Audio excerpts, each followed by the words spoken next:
So today I'm breaking down whether the new Dell XPS 15 is actually worth the price. But before we get into the benchmarks and upgrades, let me show you something every XPS owners should know. If your laptop ever stutters, runs hot, or drains battery too fast, there's one hidden feature inside Windows that fixes it instantly. I'll get to that in a moment. Now, the XPS 15, Dell finally refreshed the design again, and honestly, it feels premium. Slimmer bezels, brighter OLED, and a chassis that actually stays cooler than the last generation. But here's where the transformation begins. The performance jump is real. With Intel's new Core Ultra processors and upgraded integrated AI cores, editing, rendering, and multitasking finally feels smooth even on battery mode.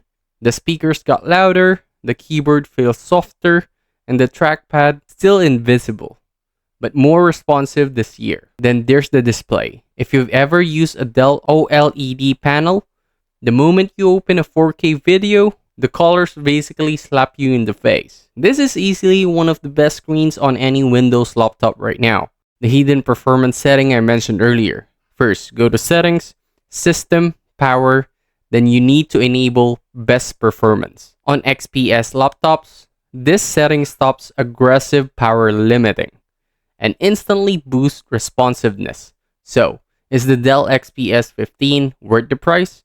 If you need a powerful laptop for creative work, editing, or just want the best display in this size, it's one of the strongest premium options this year. But if you're buying strictly for battery life or gaming, there might be better choices.